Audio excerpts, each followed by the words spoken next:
Bonjour à tous, aujourd'hui j'avais envie de vous partager un extrait de proposition de loi de l'Assemblée nationale de 2022, donc ça date un petit peu, sur un passage qui consiste à parler de l'instruction en famille, et c'est vrai qu'il y a énormément de choses à dire à ce sujet. Je te mets évidemment l'extrait du passage et on va le lire et le commenter ensemble, toujours avec un maximum de bienveillance. D'autres familles sont confrontées à des situations difficiles de leur enfant à l'école, donc phobie, harcèlement, troubles d'apprentissage insuffisamment pris en charge, etc. Et sont contraints par le refus d'autorisation, donc d'autorisation de faire l'école à la maison, de rescolariser malgré l'absence, c'est très important, de solutions trouvées au sein de l'éducation nationale. D'où le fait que, prise en charge insuffisante, le harcèlement, évidemment, il est fait à l'école, et la phobie, c'est une phobie scolaire. Alors, moi, mon interrogation, c'est quel est le motif?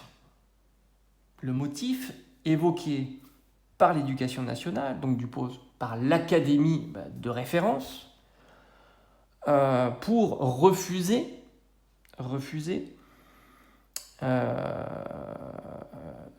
l'obtention de faire l'école à la maison. D'autant que ils ne trouvent pas de solution.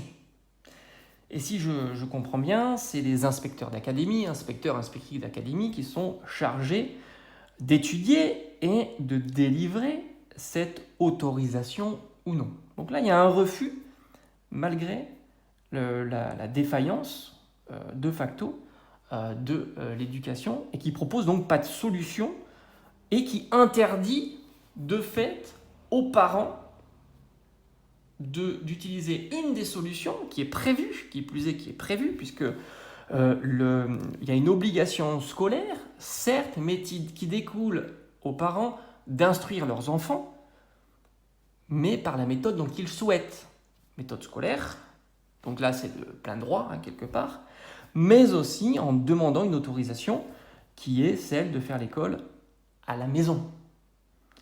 Et elle est refusée. Moi j'aimerais bien comprendre et savoir pourquoi, quel est le motif légitime, d'autant que la Convention internationale des droits de l'enfant stipule quand même qu'il faut favoriser l'épanouissement, le développement de l'enfant, et ainsi de suite.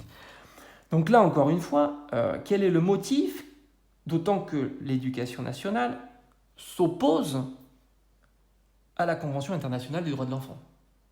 Donc j'aimerais bien comprendre, bien sûr en toute bienveillance envers l'éducation nationale, quel est le motif légitime dans cette situation précise, harcèlement, phobie,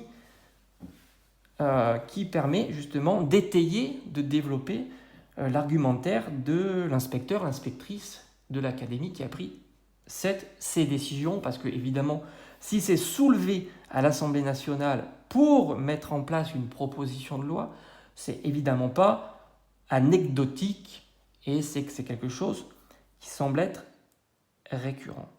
Moi, j'ai envie de dire comme ça, mais encore une fois, attention, on est en bienveillance, je mettrai en place des cours, des formations pour les inspecteurs et inspectrices de l'académie, de l'éducation nationale, d'empathie. D'autant que je crois que c'est au programme à l'école pour nos élèves. Pourquoi pas en profiter et en dispenser davantage, un petit peu comme un apprentissage pour les nuls, sur l'empathie, la bienveillance, parce que c'est vrai qu'en tant qu'enseignant, on nous demande d'être bienveillant, et c'est compréhensible, mais je pense que cet exercice serait plutôt pertinent à nos inspecteurs et inspectrices d'académie, encore une fois en toute bienveillance, et évidemment, on est là aussi pour la bienveillance, et c'est marrant parce que la proposition de loi consistait à revenir à la loi antérieure qui consistait à autoriser de facto, quelque part, par déclaration, l'instruction en famille et bien sûr soumis aux procédures classiques d'évaluation par les inspecteurs, dis donc, et les inspectrices d'académie durant l'année d'autorisation, et ainsi aussi les compétences de la mairie qui participent aussi à cette évaluation.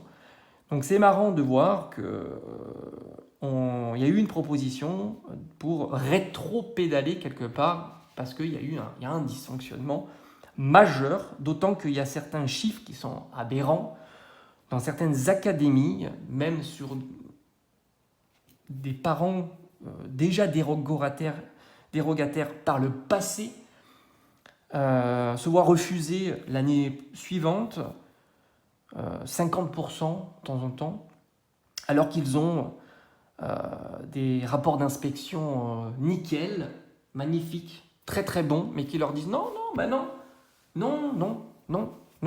ah, ton rapport il est très très bon, mais j'ai plus envie. Voilà. Non, 98% des élèves qui sont instruits en famille sont évalués positivement par l'académie. L'académie.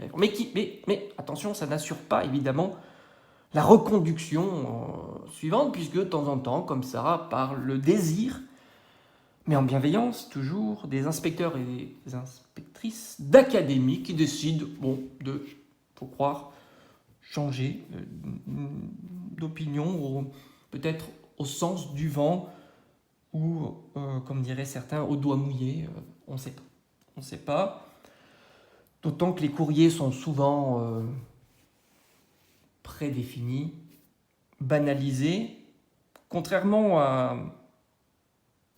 aux demandes de la famille, où tout doit être bien préparé, bien structuré, bien personnalisé, bien adapté à la situation propre de l'enfant. L'éducation nationale, quand il envoie leurs réponses, là c'est standardisé, il n'y a pas de personnalisation, il n'y a pas d'adaptation de la réponse, l'individualisation de la réponse, absolument pas. Mais restons toujours très bienveillants, parce que nous le devons, cette bienveillance.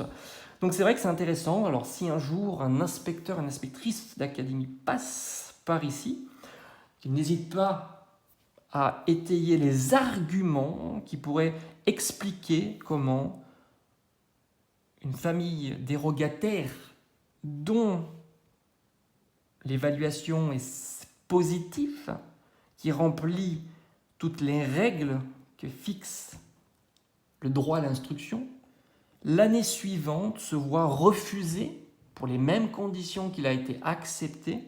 On attend les arguments, évidemment, et non pas les arguments contraires qui consisteraient à dire oui, mais regarde, ça ne rentre pas dans cette case. Non, c'est rentré dans une case. Dis-moi pourquoi ça en est sorti. Là est la question. Donc c'est intéressant. Je pense qu'ils ne se rendent pas compte, enfin j'espère que c'est ça, qu'ils ne se rendent pas compte de ce qu'ils font, d'où il serait intéressant la formation, la validation peut-être même.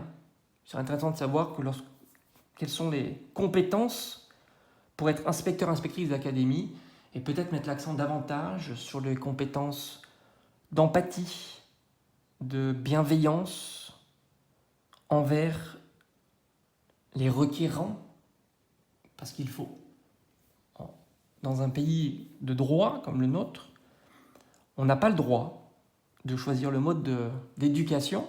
Il faut une autorisation qui est délivrée, somme toute, comme on peut le voir dans cet article, enfin dans ce passage, un petit peu aléatoirement, sont au fond de réelles explications.